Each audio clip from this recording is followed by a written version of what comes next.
Support for the Haunted Ride comes from Manscaped, who is the best in men's below-the-belt grooming. Manscaped offers precision-engineered tools for your family jewels. It's time to gear up and get yourself the gift of shaving this holiday season. I'm talking about the Manscaped Perfect Package 2.0. This package contains the Lawnmower 2.0, a waterproof electric trimmer with skin-safe technology to prevent nicks and painful snags, the Crop Preserver, an anti-shaving ball deodorant and moisturizer, a pair of Manscaped boxer briefs to keep yourself feeling fresh, and more. The Manscaped Perfect Package 2.0 is a perfect gift this holiday season. It's literally everything you need to keep trimmed, cut-free, and smelling nice down there. Get 20% off and free shipping with the code BIGHEADS at manscaped.com. That's 20% off with free shipping at manscaped.com and use code BIGHEADS. Clean up your nuts and make Santa proud this year. Hello, you beautiful souls, and welcome to the Haunted Ride. I am your host, Melissa, and we are officially, as of this episode, on break. The universe has been throwing out some shit lately, so I needed a break. I just needed a break to kind of reconfigure the wiring of my brain and get it to match with my soul, and I just needed some time, and kind of what better time to do it than amongst the holidays when, you know, there's food involved and people take time off of work, and it's kind of like the best point to just reconvene with yourself and your environment too. Normally I wouldn't discuss like anything on the break. Normally just share a story with you guys, and I'm about as candid and transparent as possible. But I did want to just warn you, we did change a couple things. Like I changed the numbering convention of the episodes and the description of the show. And the reason why is because I read this thing and it was talking about the differences between spirituality and philosophy.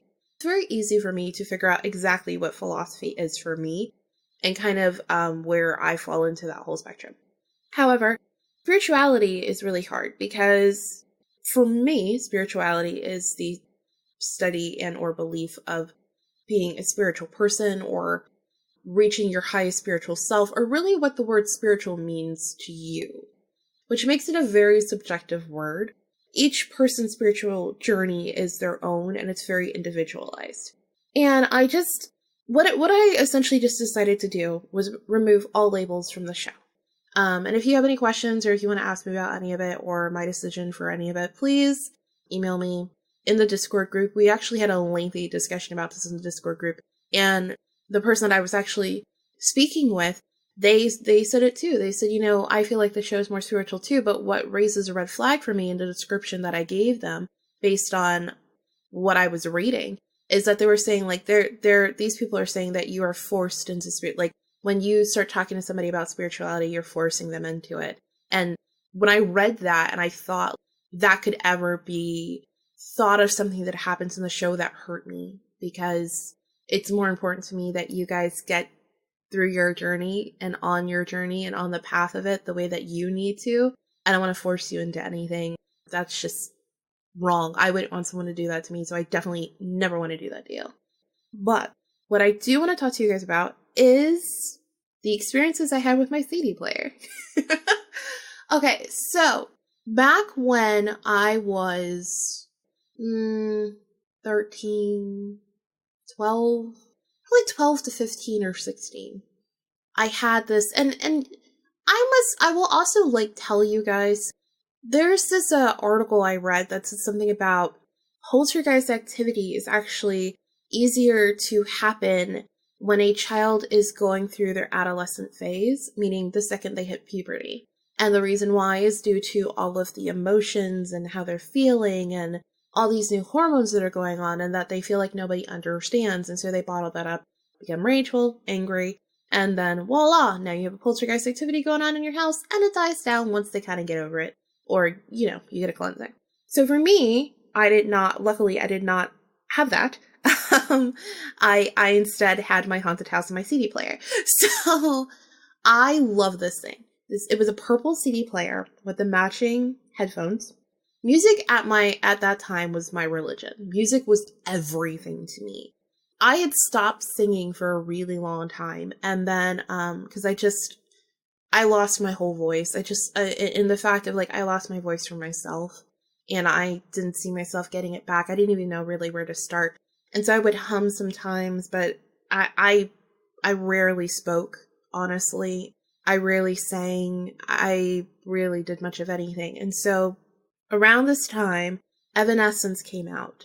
And it was the first time I'd heard someone who could sing as high pitched as I could and these amazing rock melodies that was so similar to what I was feeling. So when I heard her, oh my God, that was it. I was done. I was in love. I was really good at school, really great at school. So my CD player was always with me. And when it was quiet, I would put my CD player on, listen to my music, and do my work, basically. Or if we had homeroom or something like this. But this CD player went with me everywhere. It went with me when I was in the bus to school. It went with me when I was walking. It went with me when I was home. It went with me everywhere. Like, even when we went out in the street as a family, like, it went with me. That was my escape and my way of finding a way back to myself at that time. Here's where things get a little bit crazy.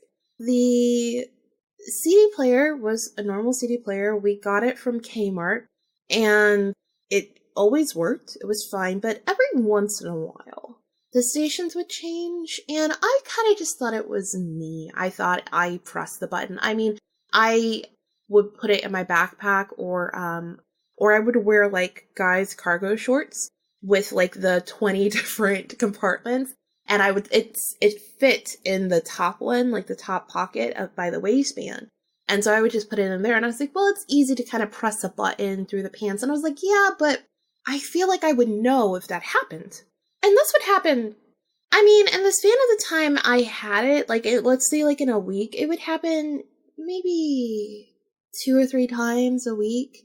And I was just like, yeah, it's just me. Or, and I'd check the batteries were fine. And I really can understand why it would just like magically switch. So then there was this one day that we had a final, and it was like I want to say it was the FCAT.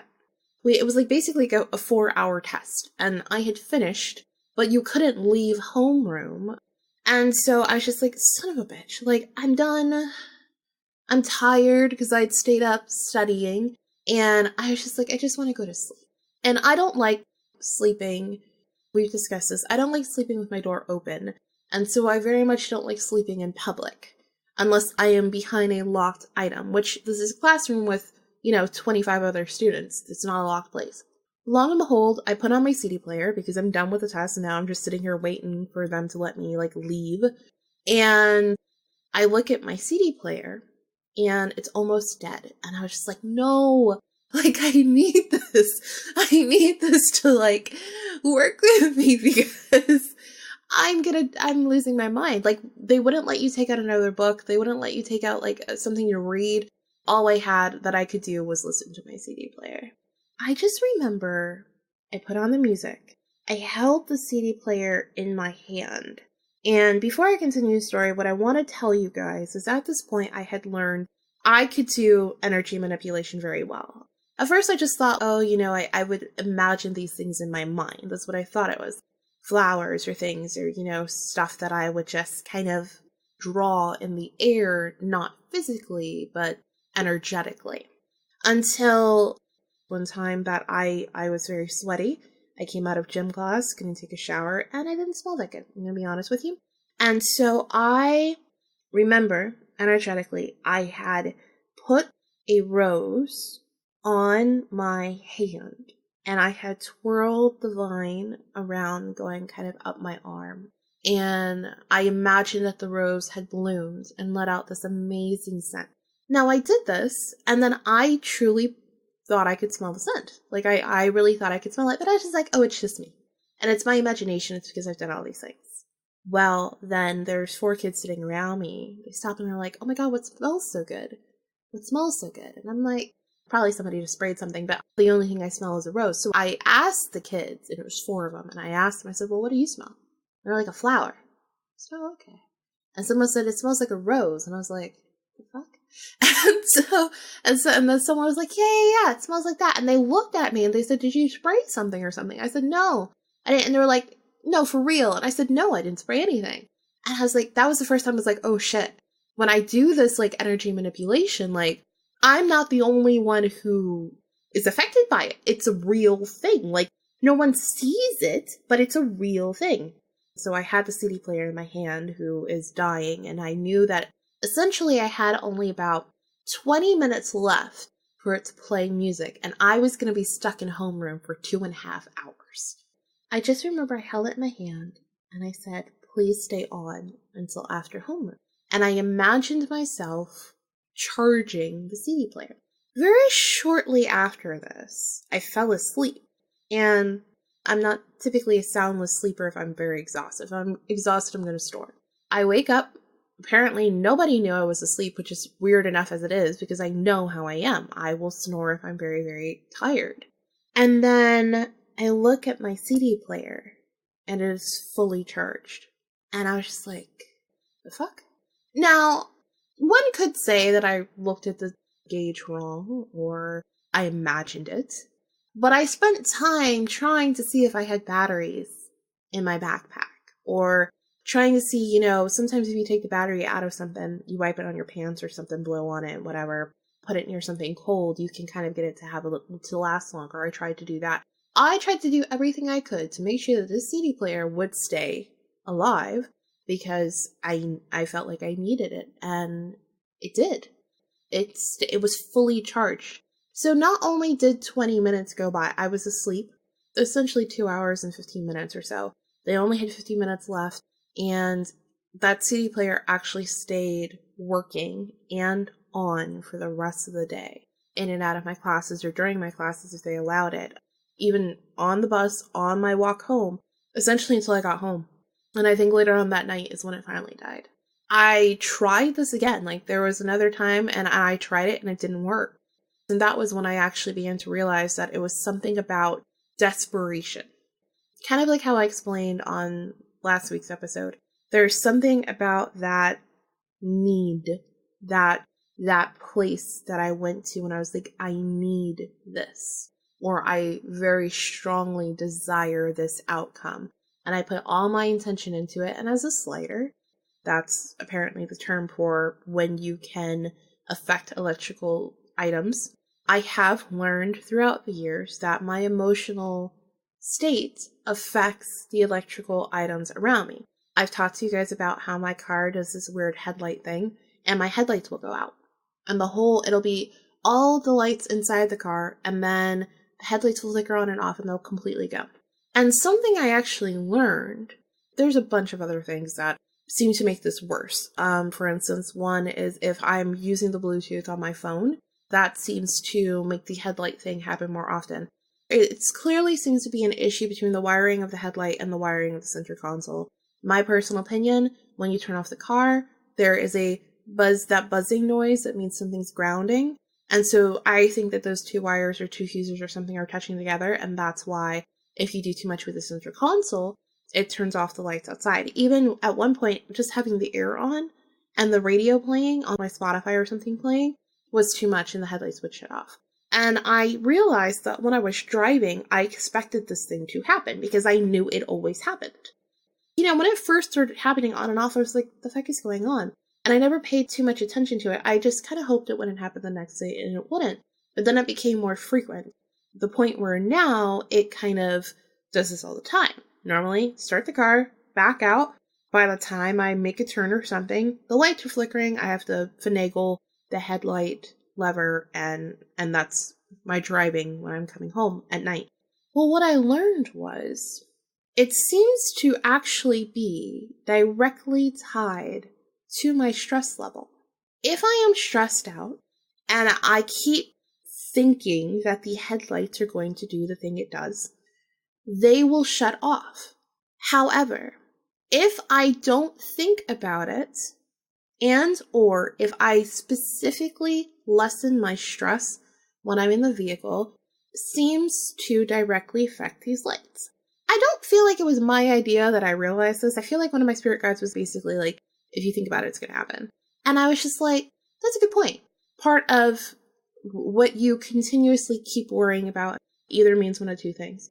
There's this phrase that says, you don't worry about the things that are not true. And I love that phrase. What it also can mean in like a more universal way, though, is what you put your energy into is what happens, right? So, okay, so if I'm putting my energy into going, shit, this is going to happen, shit, this is going to happen, shit, this is going to happen, it's going to fucking happen. And so I just, every time I would do that, I'd catch myself and be like, no, stop. And literally the other day, I drove 2 hours to come home. The headlights normally won't stay on in my car for 5 fucking minutes, okay? 5. I drove 2 hours home, never went off. Not once. Didn't flicker, didn't go off. When I leave work at night, it's about 25 minutes for me to come home, and it will not flicker. It will not flicker, it will not shut off. And I've learned that while I don't think that like my emotional concern about this is what started the problem, I definitely don't think that's what happened. I don't think I had really much of anything else to do with it. But I do think that while this is clearly an issue inside of the car, because I begin to stress and worry and concern myself about the issue, I then, with whatever it is that I do that affects electricity, I then do assist the item in happening more often and more frequently. And so when I tune that down, whatever electrical pull I have on the vehicle or what's going on also goes down. But that's all I have for you guys today. I hope you have an amazing day. Take care. Stay safe out there. Have a good night as well. Have an awesome fucking Thanksgiving. I know sometimes people hate the holidays. I know sometimes, it's just not the right time for them.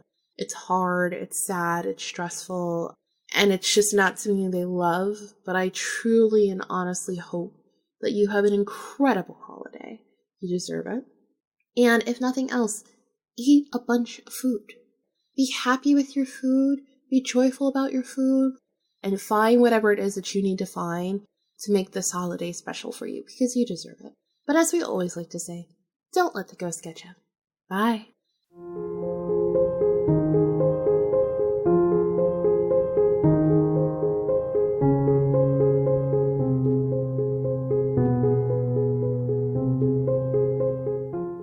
This podcast is part of the Big Heads Media Podcast Network.